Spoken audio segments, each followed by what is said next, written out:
So recent గా జరిగే ఒకటి OLX భయంకరమైన స్కామ్, ఇది నెక్స్ట్ లెవెల్ స్కామ్ అన్నట్టు.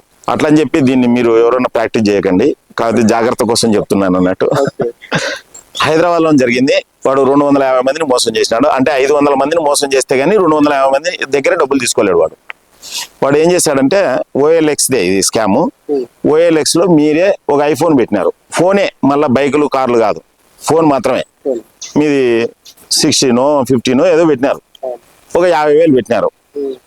క్రిమినల్ నీకు ఫోన్ చేస్తాడు, సార్ మొబైల్ నచ్చింది, మామూలు మాట్లాడతాడు, అంటే డైరెక్ట్ నచ్చింది అన్నాడు.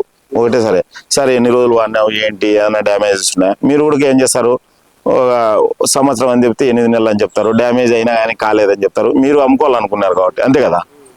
సో నో ప్రాబ్లం, అంతవరకు ఏం ప్రాబ్లం లేదు. సో 50,000కి పెట్టింటారు. వాడు ఏమంటాడంటే, మరి 50,000 ఇవ్వచ్చు కూడా, సార్ 45,000 ఇస్తా అంటారు. కాంప్రమైజ్ ఫిగర్ 48,000కి సెట్ చేసుకుంటారు. అయిపోతుంది కదా. మీకేం చెప్తాడు, సార్ మా బ్రదర్ వచ్చి మీకు డబ్బులు ఇచ్చి తీసుకుంటాడని చెప్తాడు.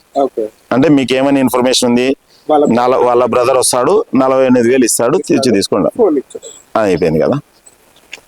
వెంటనే ఇంకో రిక్వెస్ట్ చేస్తాడు మీకు, సరే ఎట్లా నేను తీసుకుంటున్నా కదా, ఇంకా మళ్ళీ వేరే వాళ్ళు చూసి మళ్ళీ వేరే వాళ్ళు వస్తారేమో, మీరు దాన్ని డిలీట్ చేయండి సార్ యాడ్ అంటాడు అన్నమాట. మీతో డిలీట్ చేపిస్తాడు. డిలీట్ చేయకముందే వీడు డౌన్లోడ్ చేసుకుంటాడు ఫొటోస్. సేమ్ మొబైల్ వీడు అప్లోడ్ చేస్తాడు. ఇంకా సేమ్ ఫోటోలు కదా, సేమ్ ఫోటోలు అప్లోడ్ చేస్తాడు. అప్పుడు కొన్నికి వేరే వాళ్ళు వస్తారు కదా, కొన్నికి ఒక మనోడు వచ్చినాడు అనుకో, రాము వచ్చినాడు అనుకో, కొన్నికి వస్తాడు. కొన్నికి ఏం చెప్తాడు, అప్పుడు అది ఎంత చెప్తాడు రేటు, 50,000 అని చెప్తాడు.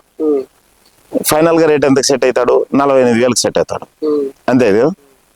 వాళ్ళకి ఏం చెప్తాడంటే, కొన్నికి రాముకి ఏం చెప్తాడంటే, వచ్చిన రాముకి ఏం చెప్తాడంటే, మా బ్రదరు నేను రాలేను, మా బ్రదర్ మొబైల్ తీసుకొని వస్తాడు, సో మా బ్రదర్కి మొబైల్ తీసుకొని వస్తాడు, మొబైల్ మీరు తీసుకోండి, డబ్బులు నాకు పంపించండి అంటాడు. నాకు అంత టైం లేదు, డబ్బులు నాకు పంపించండి, మా బ్రదర్ మొబైల్ తీసుకొని వస్తాడని చెప్తాడు.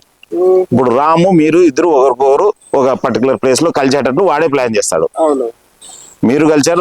రాముకి ఏం తెలిసింది, క్రిమినల్ బ్రదర్ రాము అని తెలిసింది. రాముకు మీరు క్రిమినల్ బ్రదర్ అని తెలిసింది, అంతే కదా. మీరు ఒకరికొకరు, కానీ బేసికల్ గా ఏంది, మీరు రాముకు మొబైల్ అమ్ముతున్నారు, రాము మీ దగ్గర మొబైల్ తీసుకుంటాను బేసికల్ గా. కానీ రాము డబ్బులు నాకు పే చేయాలని నేను చెప్పింటాను.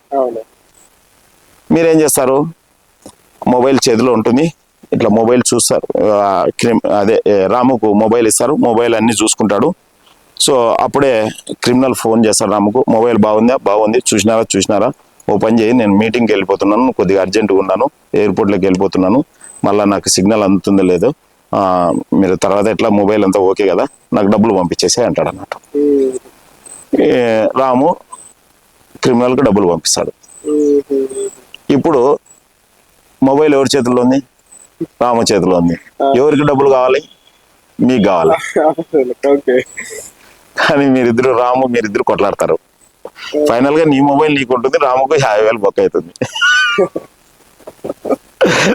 అర్థమైందా. సో ఇట్లా 250 మందిని ఒకటి చీట్ చేసినాడు. ఇలాంటి మంచి వీడియోల కోసము తెలుగు గలంను మీరు లైక్ చేయండి, షేర్ చేయండి, సబ్స్క్రైబ్ చేయండి, కామెంట్ చేయండి, 10 మందికి తెలియజేయండి.